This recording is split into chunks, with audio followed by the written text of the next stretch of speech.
Pa para pa pa peri pa ta pa parure parere to pepe pari bore pepe ro po pete pra pa pa pa pa pripute pe pa pa pripute pe pa pa to pepe pari bore pepe ro po perero. Bien, c'est parti. Brigitte Allain, bonjour. Donc, on se retrouve à nouveau pour faire le point, quasiment de façon trimestrielle, avec vous, pour faire un petit point sur votre activité d'élu, l'activité parlementaire. Et bien souvent, donc, on choisit des thèmes.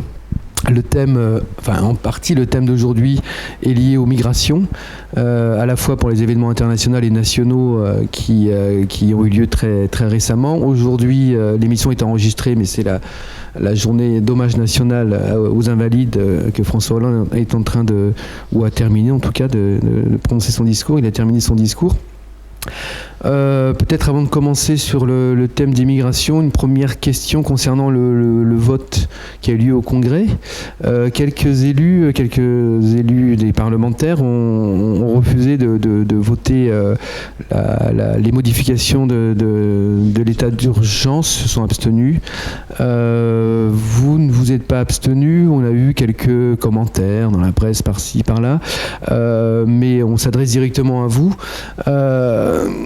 Comment vous avez vécu cette modification de la loi pour l'état d'urgence, et qu'est-ce qui fait que vous ne vous êtes pas abstenu? Alors tout d'abord, bonjour, et je vais d'abord évoquer quand même, effectivement, le hasard du calendrier fait que nous sommes aujourd'hui dans cette journée d'hommage, de commémoration, suite aux attentats meurtriers du 13 novembre. Ces attentats, ce sont 130 personnes qui sont mortes sur notre territoire, 350 blessés, autant de familles meurtries pour toujours, d'amis, de voisins, le pays tout entier. Et si je ne pouvais pas être à Paris aujourd'hui, j'ai entendu le discours du président de la République, ce discours extrêmement solennel auquel je m'associe, parce que effectivement, ces personnes sont des victimes de guerre. Il faut le dire, ce sont des victimes de guerre, victimes du terrorisme, mais victimes de guerre. Et je crois que nous n'avons pas assez dit ces derniers mois, ces dernières années, que nous sommes en guerre. Notre pays n'est pas en guerre, comme pourraient l'être d'autres, pour dominer. Notre pays est en guerre parce qu'il a été appelé pour aider des populations de sortir de situations dans lesquelles ils sont. Et en Syrie, il faut quand même se rappeler qu'il y a eu en Syrie cette révolution du printemps arabe dont on pouvait tout attendre. La démocratie, bien sûr, c'était ça l'objectif. Et puis on voit très peu de temps après, quelques années après, un dictateur, quelques mois après, un dictateur qui s'empare de cette révolution et qui tue sa population. Il faut se rappeler qu'il y a quelques mois, l'arme chimique a été utilisée par Bachar el-Assad. Et là-dessus, effectivement, des groupes terroristes comme l'État qui se dit l'État islamique, c'est-à-dire État parce qu'il est en train de créer un État sur des États, rentrent encore dans cette guerre, et donc des populations civiles qui se retrouvent prises en étau à la fois non protégés par le chef de leur gouvernement et bien évidemment encore plus sous les meurtres de ces groupes qui sont des groupes... Je croyais que vous parliez de l'Égypte quand vous avez parlé d'un dictateur. Mais il y a, la Syrie. C'est vrai. Mais l'Égypte, nous l'aidons beaucoup. En France. C'est malheureusement vrai à beaucoup d'endroits. Qu'on soit clair, il y a ceux qui ont fait appel à la France. Il n'y a pas eu beaucoup de printemps arabe en Syrie. Hein. C'est surtout en Égypte que ça. Il a été dans toute cette zone-là. Et de fait, il y a encore, peut-être malheureusement, on ne sait plus, en Syrie, des mouvements laïques qui souhaitaient effectivement combattre Bachar el-Assad et qui malheureusement aujourd'hui, on ne sait même pas où ils sont d'ailleurs, très clairement. Donc il y a des populations civiles qui sont touchées au quotidien, qui sont aussi touchées très certainement, et je crois qu'il faut le dire, oui, j'ai voté pour le fait que notre pays mettre en place l'état d'urgence, parce que nous devons la sécurité à nos concitoyens. Alors juste pour préciser ma question, l'état d'urgence existe depuis la guerre d'Algérie, 1955. Il a été remis en œuvre en 2005 au moment des émeutes entre guillemets urbaines. Et là, la modification, c'est qu'en 1955 et 2005, c'était le même dispositif. Mais là, il y a quand même eu des arrangements à ce dispositif. Et ma question, pour être un peu plus précis, est-ce qu'il est possible de concilier les libertés individuelles et cette sécurité? Enfin, évidemment, on peut faire écho au débat qu'il y a eu après septembre 2001 quand Bush a mis en place le Patriot Act. Est-ce que on n'est pas trop submergé par l'émotion? Enfin, en tant qu'élu, comment ça se passe quand il y a ces discours solennels, quand il y a ces images, quand peut-être que ce vote a été un peu trop rapide, peut-être que c'était nécessaire, je ne sais pas, mais est-ce que l'état d'urgence tel qu'il avait été mis en place ne suffisait-il pas aujourd'hui? Pourquoi est-ce qu'il fallait... Quels sont les arguments qui vous ont poussé à voter ces modifications de l'état d'urgence? Alors, l'état d'urgence tel qu'il est inscrit dans notre Constitution aujourd'hui, par exemple, n'autorisait pas la liberté de la presse. Donc, il était important que, de toute façon, l'état d'urgence tel qu'il est inscrit donne la possibilité de le mettre en place pour 12 jours. Ce que nous avons voté, ce n'est ni plus ni moins que et c'est important, que la prolongation, donc pour 3 mois de cet état d'urgence, mais qui précise, par exemple, que cet article qui disait par exemple que, y compris la liberté de la presse n'était plus respectée, il n'y a plus cela dans le texte que nous avons voté. Donc la liberté de la presse reste. L'état d'urgence, pourquoi avoir voté? Parce qu'il y a nécessité aujourd'hui, nous le savons, les terroristes qui sont en France, qui sont pour certains partis en Syrie, revenus, pour d'autres peut-être qui risquent de revenir aujourd'hui. Les mesures qui existaient jusqu'alors ne permettaient pas justement de pouvoir les arrêter, de faire des perquisitions lorsqu'ils sont soupçonnés. Je dis clairement que j'ai été informée récemment du fait qu'il y aurait eu en Dordogne des perquisitions chez des personnes où normalement des perquisitions n'auraient pas dû avoir lieu. Normalement, cet état d'urgence permet au préfet, aux forces de police, d'intervenir et de faire des perquisitions là où on soupçonne qu'il y a un danger pour la population de détention d'armes. Lorsque j'ai entendu, mais ça reste à vérifier, hein, bien évidemment, mais je vais demander à ce que les vérifications soient faites, et je vais le demander au ministère de l'Intérieur, que des personnes ont été perquisitionnées, alors que rien dans leur vie quotidienne ne laisse penser que ces personnes puissent être des djihadistes. Là, je dis attention, ça n'est pas normal. Et qu'on soit très clair, je veux entendre le ministre de l'Intérieur donner des recommandations fortes. Ceci étant, quand il va le faire, 8 jours ou 10 jours auront passé, et je trouve je ne trouve pas normal que des personnes qui sont perquisitionnées soient des personnes tout simplement parce que ce sont des personnes qui se sont engagées dans ce qu'on appelle dans des zones à défendre, zadistes, zones à défendre, donc des zones agricoles pour la plupart, qui sont des zones à défendre. Ce ne sont pas des terroristes, attention. Donc là, on voit très bien les limites de cette extension de l'état d'urgence avec des nombreux abus qu'on a vu sur l'ensemble du territoire français, pas seulement qu'en Dordogne, pardon. Puis dernier point pour clore un peu ce sujet avant de passer à la suite. La marche pour le climat a été annulée samedi et déjà des voix s'élèvent pour dire est-ce qu'on va pouvoir manifester en France notre mécontentement par rapport à d'autres thèmes? Est-ce que l'état d'urgence ne va pas servir en fait de faire valoir pour arrêter ou stopper toute liberté citoyenne de manifester, qui est un droit absolu? Ça fait partie des questions que j'ai posées à la préfecture quand monsieur le préfet a expliqué aux élus, aux maires réunis à la préfecture, je crois que c'était lundi dernier, comment se mettait en place l'état d'urgence. Merci. L'état d'urgence, normalement, ne doit pas nous empêcher de nous réunir et de manifester. Le préfet a bien précisé qu'il fallait que les manifestations festives puissent avoir lieu.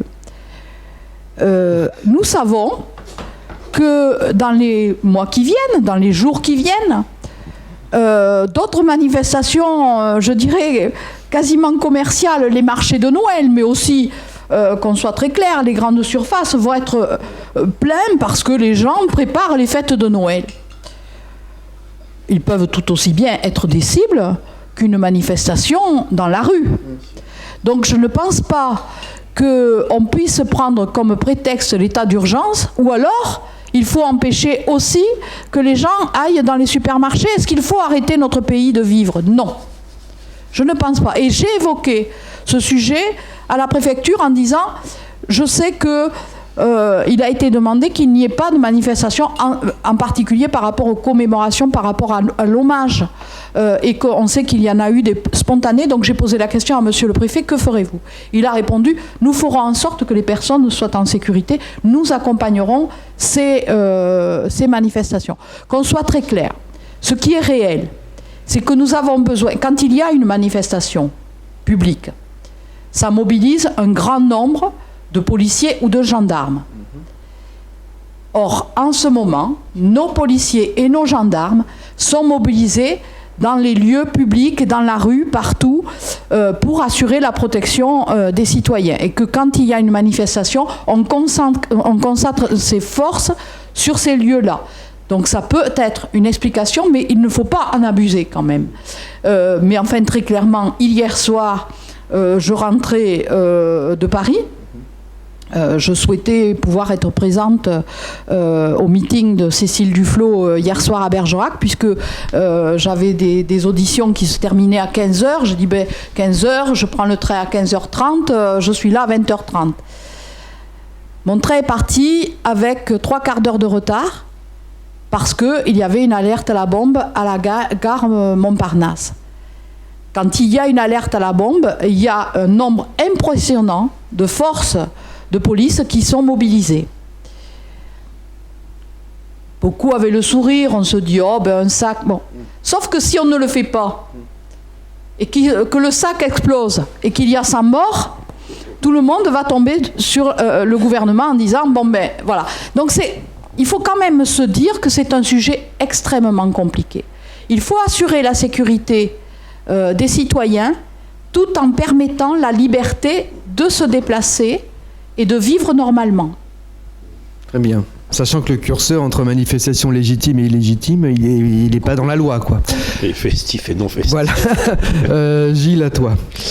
Bon, merci pour ces trucs-là. Moi, on pourrait en discuter évidemment longtemps. Votre usage du mot guerre, que vous reprenez le leitmotiv qui est si courant en ce moment, pourrait effectivement nous faire parler longtemps. Je pense qu'il ne faut pas oublier nos propres responsabilités dans cette pseudo-guerre ou dans cette peut-être ou quasi-guerre. Et je pense que quand même on a beaucoup à se regarder aussi avant de brandir la menace djihadiste ou je ne sais quoi encore. Enfin, tous ces termes sont discutables évidemment. Mais bon, on va peut-être prendre un peu de distance parce que moi j'ai appris récemment que vous étiez membre de la PCE, de l'Assemblée parlementaire du Conseil de l'Europe. Et j'avoue mon ignorance profonde de cette institution. Vous venez de me dire que vous aviez une semaine de réunions régulières chaque trimestre, plus tout un tas d'activités avec des personnes responsables qui s'en occupent plus particulièrement. Quel est l'esprit de cette Assemblée parlementaire qui couvre plusieurs centaines de millions d'Européens quand même? Enfin, vous êtes censé là parler pour plusieurs centaines de millions d'Européens. Alors, l'Assemblée parlementaire du Conseil de l'Europe, d'abord, savoir que le Conseil de l'Europe existe bien avant l'Union européenne. Oui. Le Conseil de l'Europe, aujourd'hui, c'est 47 pays. Donc, c'est beaucoup plus que l'Union européenne. Oui. Et c'est effectivement l'instance des droits de l'homme, des droits humains. Je préfère toujours parler des droits humains plutôt que des droits de l'homme. Ça fait partie d'ailleurs d'une des revendications que nous portons au Conseil de l'Europe. Le prochain progrès, ce serait de parler des droits terriens maintenant. On peut parler des droits terriens, mais je pense que c'est important de parler des droits humains. Je l'ai dit, je crois déjà, lors d'une dernière intervention ici, la planète nous survivra. Lorsque nous luttons contre le réchauffement climatique, nous luttons d'abord pour que les humains et les êtres vivants puissent continuer à vivre sur la planète. Mais la planète nous survivra toujours. Donc, je suis pas sûr. Enfin, elle est beaucoup plus ancienne que nous. Et donc, concernant les droits humains, donc effectivement, le Conseil de l'Europe est constitué de plusieurs instances.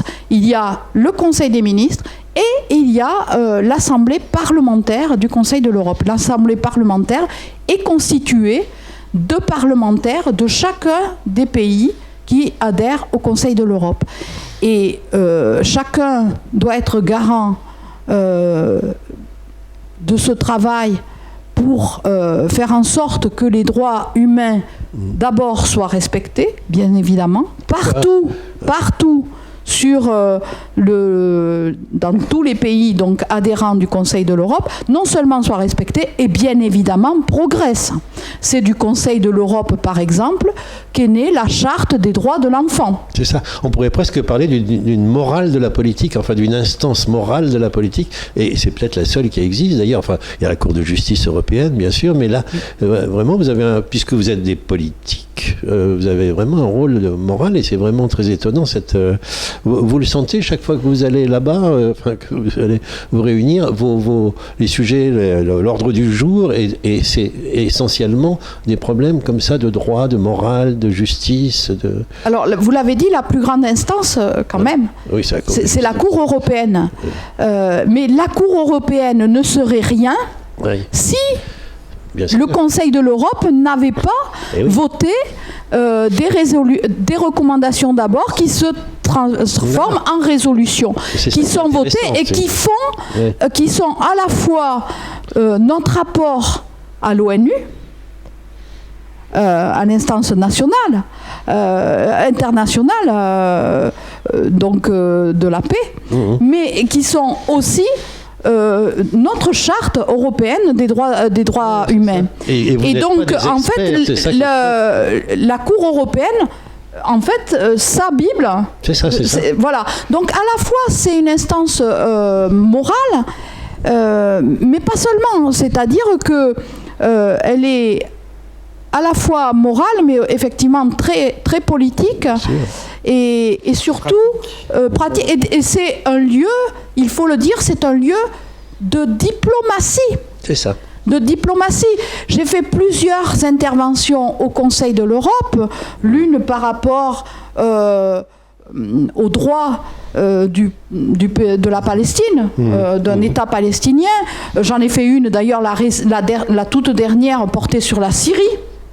Sur le fait qu'il y a des migrants, des millions de migrants qui nous arrivent de Syrie et qu'ils ont droit au statut de réfugiés et que nous avions, nous, Européens, une responsabilité, vous en parliez tout à l'heure, sur ce qui se passe en Syrie, que nous ne pouvons pas fermer les yeux et que nous devons accueillir toutes ces victimes de situations de guerre chez eux. 47 pays, ça fait combien de députés donc à cette assemblée parlementaire? Alors là, vous me posez une colle sur le nombre, je n'ai plus... c'est de l'ordre de quelques centaines ou... Oui, c'est plusieurs centaines. Oui. Nous sommes, je crois bien que c'est 637, mais ça reste en France, il y a combien de représentants, à part vous êtes combien alors, en France, c'est... 18 titulaires, autant de suppléants. De fait, titulaires et suppléants, on peut, en tant que suppléant, être membre à part entière d'une commission. Donc moi, au début, j'étais suppléante de Daniel Leroy. Aujourd'hui, je suis titulaire. Daniel Leroy est devenu suppléante. Mais de fait, il n'y a pas réellement de distinction entre les deux, qu'au moment du vote, évidemment. Oui. Si les 18 représentants de la délégation française sont présents et qu'il y a 2 suppléants, on n'aura que 18 voix pour les votes. Et comment choisit-on ces 18 sur nos députés? Alors, comment sont-ils choisis? Tout simplement, c'est la même représentation, le même poids que nous avons à l'Assemblée nationale. Les groupes parlementaires, vous voulez dire? Voilà. Donc, pour mon groupe parlementaire, nous avons droit à un poste titulaire, un poste suppléant. Juste un petit point technique, vous avez parlé de recommandations et de résolutions. Est-ce que vous pouvez rappeler comment on passe de la recommandation à cette résolution? Est-ce que c'est un vote à la majorité? Est-ce qu'il y a un veto? Je ne sais pas comment ça fonctionne. Non, de fait, on passe de l'un à l'autre assez vite. Souvent, les recommandations sont issues d'un rapport. D'accord. Donc, le rapport est présenté, amendé, évidemment, comme tout autre texte, présenté et amendé, voté. En général, il fait donc des recommandations, donc ce sont et qui après font l'objet d'une résolution du Conseil de l'Europe. Du Conseil de l'Europe, qui elle-même d'ailleurs est votée en l'état et amendée avant d'être votée, bien évidemment. Et ces résolutions, est-ce qu'elles ont un poids, une légitimité, une valeur juridique? Enfin, est-ce que c'est par rapport à une résolution de l'ONU, par exemple, on peut comparer ça à une résolution de l'ONU, ou est-ce que c'est parfois des simples résolutions qui n'ont pas d'effet pratique? C'est le cas de celle de l'ONU. Hein. Il y a plein de résolutions de l'ONU qui sont absolument... Alors, est-ce qu'on est sur la même... Alors, on est exactement sur la même donnée, c'est-à-dire que c'est un rôle très clairement moral et diplomatique. C'est aussi les seuls pouvoirs qu'a le Conseil de l'Europe, par exemple, c'est à un moment donné, quand on considère qu'un pays ne respecte plus les droits humains, ne respecte plus les règles de la démocratie, par exemple, il n'a plus de droit de vote pendant une période donnée. D'accord. Alors on peut considérer que c'est très peu. Par exemple, c'est ce qui s'est passé en ce moment. Depuis plusieurs mois aujourd'hui, a été voté au Conseil de l'Europe le fait que la Russie n'a pas droit de vote. Donc c'est l'Assemblée qui décide. Et donc c'est vrai que ça fait l'objet quelquefois d'interventions, de déclarations qui peuvent être assez tendues, puisque les personnes qui sont visées, qui représentent leur pays, sont présentes évidemment. Donc ce sont effectivement, mais ça montre, et c'est peut-être aussi ce qui fait mon humilité par rapport à un moment donné, faut-il ou pas prendre les armes? Je voudrais croire que la diplomatie, que être au Conseil de l'Europe, que l'ONU suffisent à faire en sorte qu'il y ait la paix sur la terre. Malheureusement, notre histoire de toujours, et ce que nous vivons aujourd'hui, nous montre que ce n'est pas vrai. Et effectivement, les politiques que nous menons par ailleurs, qu'elles soient d'ailleurs les engagements qui seront pris ou pas par rapport au climat, auront des incidences sur les politiques en général, auront des incidences sur la démocratie, auront des incidences sur la vie quotidienne des gens. Si nous n'arrivons pas à limiter le réchauffement climatique, ce sont des millions de gens qui seront des migrants qu'on va appeler les migrants climatiques. Il y en a déjà. D'ailleurs, on sait que effectivement, on peut s'interroger d'ailleurs sur effectivement beaucoup de choses qui ont eu lieu récemment. Le prix du blé, par exemple, qui a monté en 2008 de manière exponentielle, qui a enrichi un grand nombre d'agriculteurs et de spéculateurs qui ne sont pas des agriculteurs mais des agri-managers, qui se sont enrichis sur cette hausse du prix du blé par sa rareté à un moment donné, qui avait été organisée, qui a créé quand même des émeutes de la faim dans toute l'Afrique et notamment le nord de l'Afrique. Donc les conséquences de nos politiques en général. Des causes du printemps de Jasmin. Je crois que vous avez raison de vous féliciter. Il faudrait en effet que l'ONU et le Conseil de l'Europe aussi progressent. 47 pays, c'est déjà pas mal. 47 États qui essayent de s'entendre, comme vous dites. Une diplomatie un peu tendue, puisqu'on peut aussi se taper dessus en disant non, t'as pas droit à la parole. Bon, c'est pas mal. Mais justement, la COP, là, représente un progrès possible aussi, puisque la COP 21, c'est 147 États qui discutent ensemble pour là aussi se taper dessus sans doute, enfin en disant on n'est pas d'accord. Est-ce que ces désaccords seront vraiment mis sur la table là? Enfin je sais pas, vous avez suivi un petit peu le déroulement de cette affaire bien sûr. Moi, je crois que ce qui est important surtout, c'est qu'on mette sur la table l'idée qu'on n'est pas d'accord, plutôt que les grands discours que, entre autres, les élections régionales nous balancent, c'est-à-dire tous ensemble, sauf qu'on n'est jamais d'accord, quoi. Est-ce que le Conseil de l'Europe, d'une part, et puis la COP 21, d'autre part, peuvent être des lieux comme ça de désaccord mis sur la table?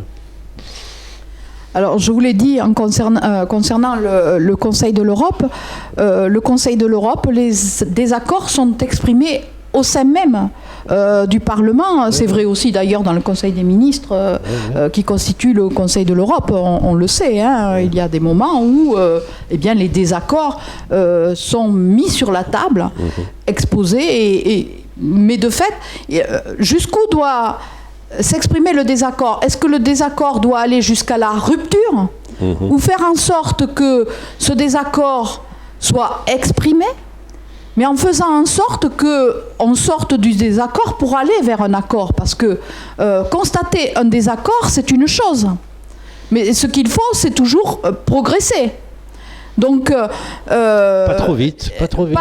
Mais il n'empêche que quand on est en désaccord, c'est bien parce qu'on va aller parler avec la personne avec qui on est en désaccord qu'on peut faire évoluer ce désaccord vers un accord. Alors, tout dépend quel est l'accord. Si c'est un accord à minima, en disant, on constate qu'on n'est pas d'accord, donc du coup... Mais non, si c'est un désaccord qui est pour faire en sorte qu'on revienne vers la démocratie, quand il s'agit par exemple de la question de la Russie, se pose la question, et vous le savez, c'est en dernier, faut-il s'appuyer sur les forces de Bachar el-Assad ou pas pour détruire Daesh?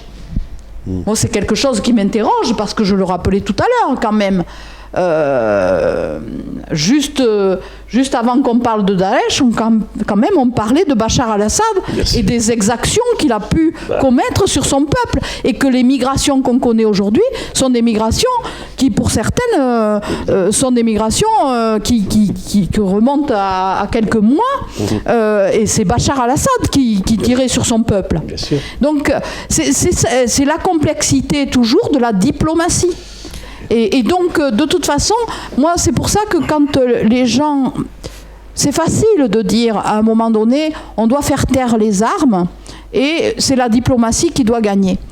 La diplomatie, il arrive qu'elle échoue. Et souvent, elle accompagne aussi les deux vont souvent de pair. J'ai 2 questions sur ce Conseil de l'Europe. Il me semble que la Turquie en fait partie, si je n'ai pas d'erreur. Donc là, pour le coup, et depuis assez longtemps, en termes de droits de l'homme ou de droits humains, il y aurait quand même beaucoup de choses à dire. Est-ce que c'est arrivé que la Turquie n'ait plus le droit de vote au Conseil de l'Europe, ou est-ce que d'abord la question kurde est évoquée, ou elle n'est pas évoquée, voilà. Donc cette première question sur la Turquie. Et puis le Conseil de l'Europe préexistait à l'Union européenne, avec cet objectif de la paix, des droits de l'homme.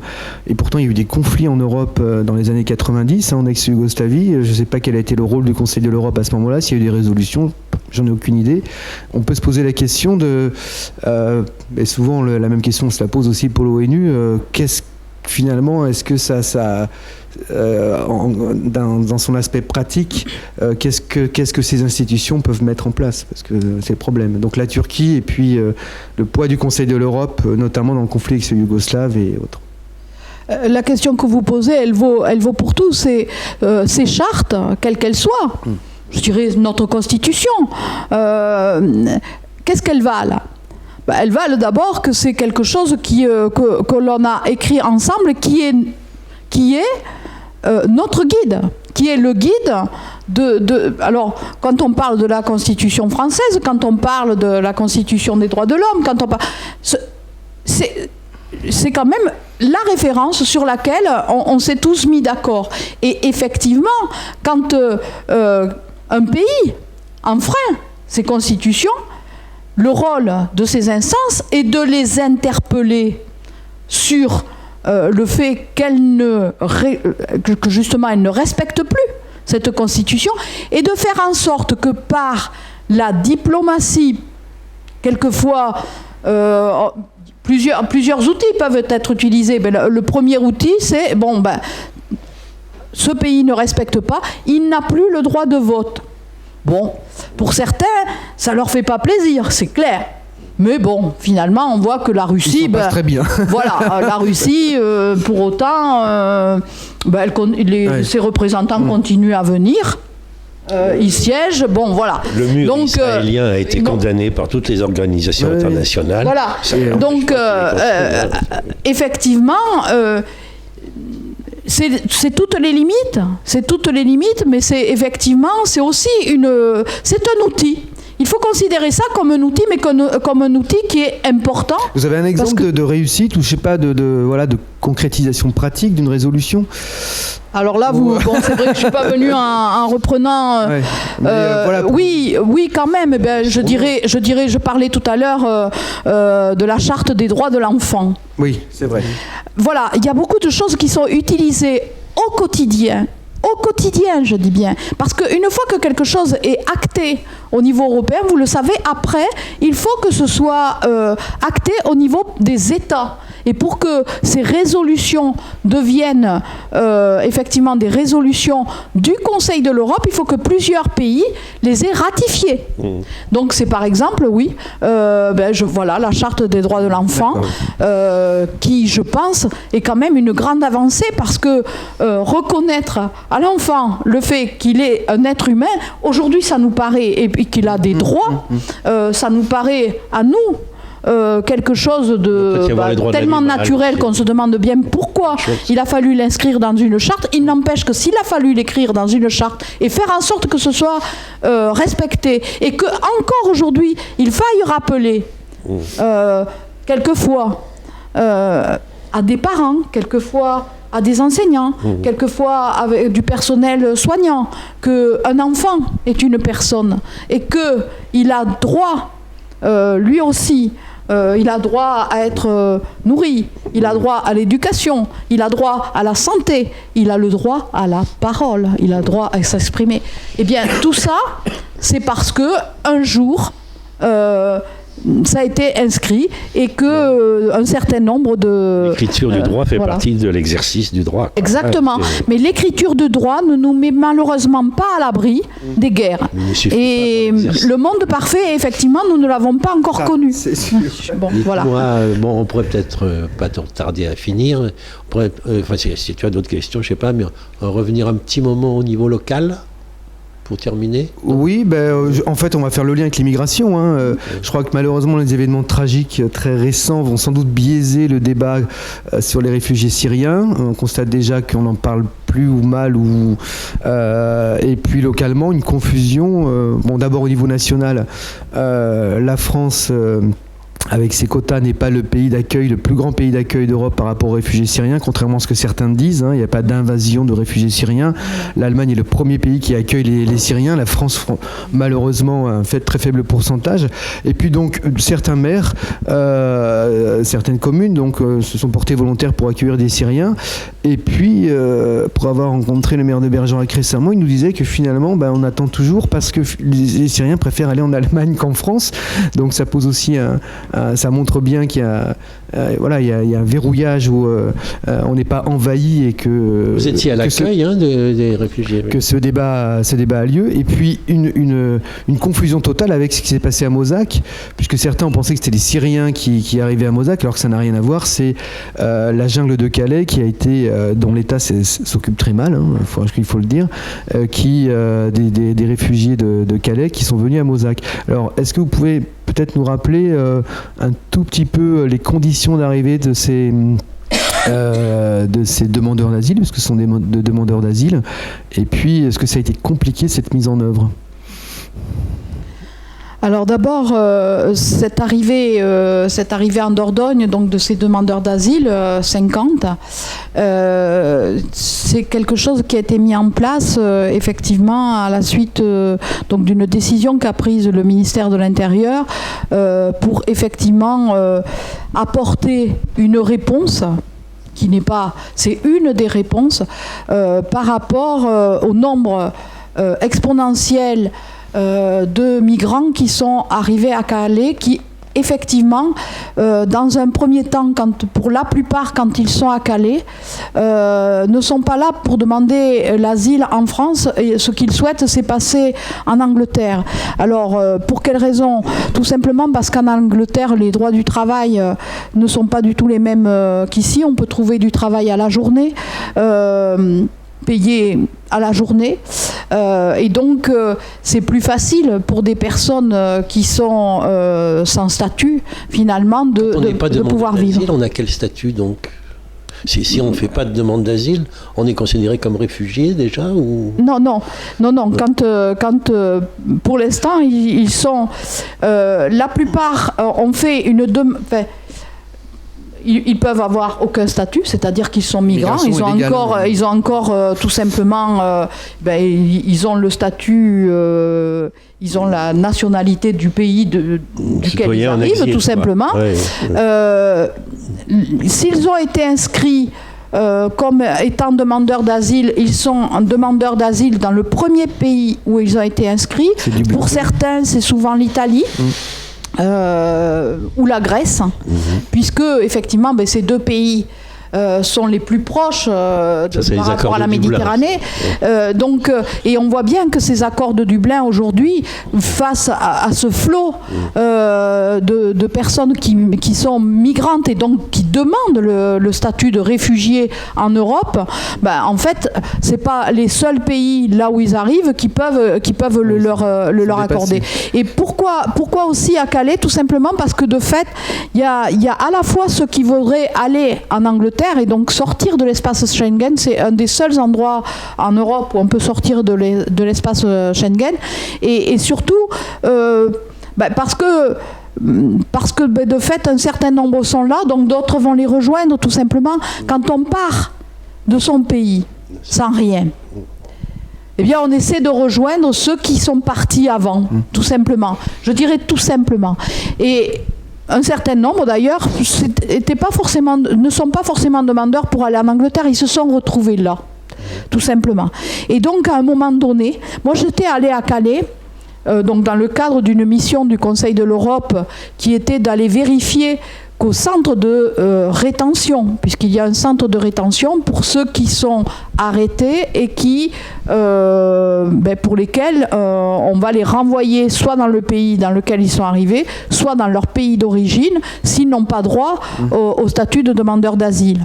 Donc nous avons la responsabilité de vérifier que dans des centres de rétention, les droits humains sont respectés, que le centre est propre, qu'ils sont nourris correctement, que les moyens sanitaires leur sont assurés. Donc j'étais allée avec la délégation française à Calais pour cela. Et puis bien évidemment, nous étions allés voir ce qui se passait. Et donc ces zones où des migrants étaient installés, effectivement, on voyait qu'ils étaient dans la boue, qu'ils n'avaient rien. Et on les voyait rôder autour des ronds-points pour essayer de monter dans un...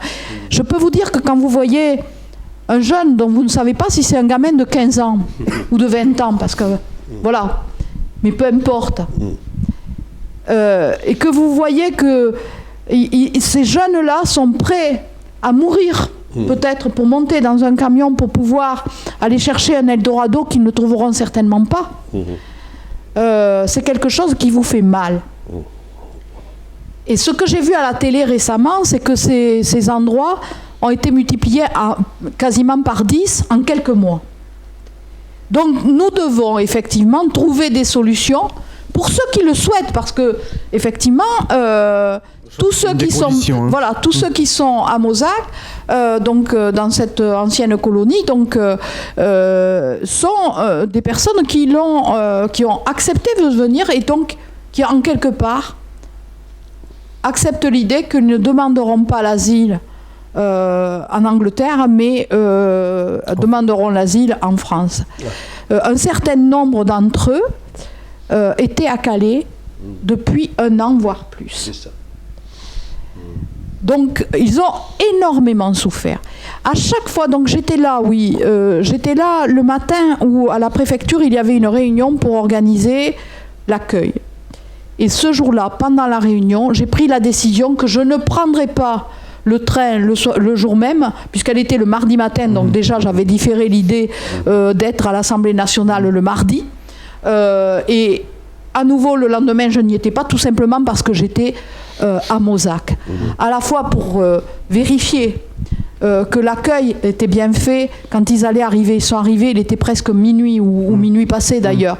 Il pleuvait. Et je peux vous dire qu'un certain nombre des personnes qui avaient fait en sorte que cet accueil soit le mieux possible, ce sont des élus locaux, ce sont des personnes bénévoles qui ont fait en sorte que ce centre d'accueil soit le mieux possible pour les accueillir. Ils disaient, oh là là, c'est dommage, il pleut, ils vont arriver, il fait mauvais temps, c'est pas bien pour eux. Le rôle des associations, voilà. La Croix-Rouge, le Secours Populaire. La Croix-Rouge, Secours Populaire, Secours catholique, entre autres. Bon, je leur disais, oui, il pleut, mais ce soir, ils seront au chaud. Hier soir, ils étaient dehors. Donc voilà ce que nous offrons à ces personnes-là. Malheureusement, c'est temporaire. C'est-à-dire qu'on sait très bien qu'il y a des accords entre la France et le Royaume-Uni depuis. Ce qui explique qu'à Calais, ça se multiplie parce que le Royaume-Uni a demandé à la France de verrouiller totalement les possibilités de départ vers le Royaume-Uni. Donc là, on se demande si c'est pas un déplacement. Je vais pas jouer l'avocat du diable, mais pour calmer un petit peu ce qui se passe à Calais, on va déplacer, on les met au vert. Mais qu'est-ce qui va se passer, parce que finalement, si cette demande d'asile est rejetée, c'est une OQTF, ils vont quitter le territoire. Est-ce que c'est pas un moyen de, je sais pas, pour le gouvernement ou l'État, de montrer qu'ils font semblant de s'occuper du sort de ces migrants? Pour la plupart, un peu caricatural ce que je dis. Mais... Non, t'es pessimiste. pour la plupart, ils vont de fait demander le droit d'asile en France, parce qu'effectivement, ils ne peuvent pas chez nous demander le droit d'asile ailleurs. Donc,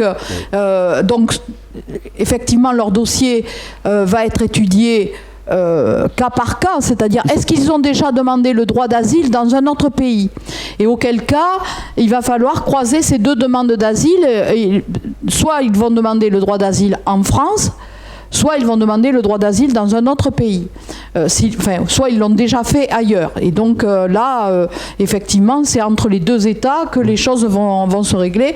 Pour la plupart, ceux qui demandent aujourd'hui le droit d'asile en France et qui y ont droit, parce qu'ils viennent des pays effectivement Le Soudan, concernés. pour le dire, c'est le Là, Soudanais essentiellement. tous sont soudanais. Voilà. Un était érythréen, il est parti dès le lendemain. D'accord. Donc parce que ces personnes sont libres de leur mouvement, ils prennent le train, ils peuvent très bien, s'ils le souhaitent, partir. Pour la plupart, un certain nombre sont venus ici à Bergerac pour vivre.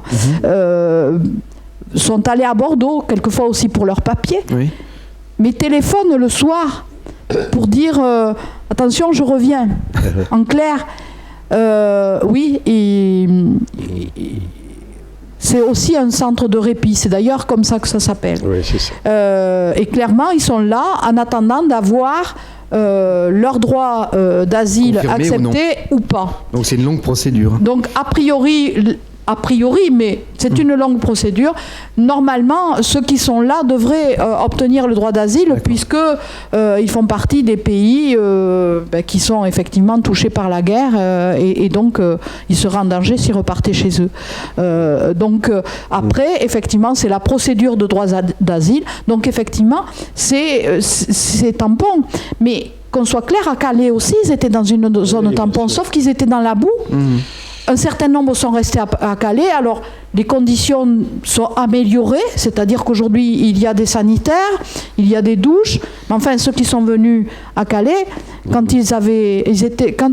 qui sont venus à Mozac, quand ils étaient à Calais, ils avaient droit tout simplement parce que le nombre de personnes fait que, à une douche par semaine. Et là, vous avez souligné le rôle, ici, là, localement, le rôle des élus, des associations, plutôt sympa. Enfin bon, ça continue. Enfin, vous suivez ça régulièrement. Pour l'instant, ça va bien, quoi. Oui, j'y vais régulièrement. J'y suis allée le 11 novembre. J'y suis revenue quelques jours après. Okay. Bon, malheureusement, les événements récents ont fait que, effectivement, il a fallu être à Paris dès le lundi. Donc j'y suis pas. Ça se passe plutôt pas mais mal. Ça se passe plutôt bien. Ouais. Ces personnes n'ont qu'une envie. Effectivement, c'est de vivre normalement dans les conditions certes précaires que sont données aux demandeurs d'asile. D'accord. Donc eux, ce qu'ils souhaitent, c'est avoir le statut de demandeur d'asile, ce qui après permettra de répondre aux collectivités locales qui se sont portées volontaires pour accueillir des personnes ou des familles qui sont demandeurs d'asile. Ça, c'est effectivement beaucoup plus long, puisque pour que des personnes soient accueillies demandeurs d'asile, il faut d'abord qu'elles aient le statut Ça prend 6 mois. Voilà, ça prend quelques mois. Ouais. Très bien. Une dernière question bassement politicienne pour terminer, ça c'est pas grave. Les élections régionales approchent à grands pas. Demain, on reçoit quelques représentants de liste, dont la liste Europe Écologie Les Verts, Lionel Frel pour la tête de liste départementale. J'ai remarqué de votre part une petite évolution par rapport à votre soutien entre les élections municipales, les élections départementales et les régionales. Autant aux municipales et aux départementales, c'est incroyable. Autant aux départementales et municipales, vous étiez un petit peu il me semble, de côté. Le soutien n'a pas été toujours très très facile ou franc. Autant pour les régionales, vous êtes au front avec la liste ELV. Comment vous expliquez cette évolution ? Alors, je vais dire clairement qu'au régional, les écologistes ont fait le choix de porter des listes écologistes dans le cadre d'une élection qui est une élection à la proportionnelle, certes à 2 tours, mais à la proportionnelle, où il est en partie, mais en tous les cas à 2 tours, mais à la proportionnelle, où effectivement, pour avoir des élus et pour peser au second tour, pour aller vers une union au second tour, pour faire des listes, il faut en premier avoir des élus en tant que liste écologiste et porter son projet écologiste à la région. Et le porter clairement, c'est-à-dire qu'avec parce que on parlait jusque-là de diplomatie, de la paix. Mais la paix dépend énormément des politiques économiques que nous mettons en place. La région est avant tout la compétence de l'économie, des transports et de la formation.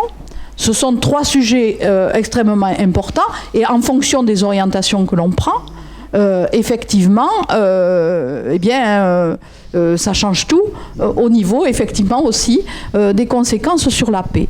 Très clairement, lorsqu'on est sur une élection comme celle-ci, il est extrêmement important de porter avant tout son projet, le projet écologique, pour pouvoir le porter jusqu'au bout et l'insérer entre les 2 tours de façon à être le plus présent possible.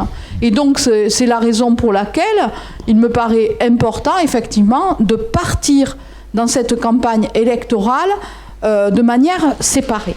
C'était pas tout à fait le même scrutin au moment des départementales. J'aurais souhaité aux départementales que nous puissions en amont, bien en amont des départementales, rencontrer le parti de gauche dont on pense qu'il va être celui qui va gagner, même si on n'est pas toujours d'accord avec.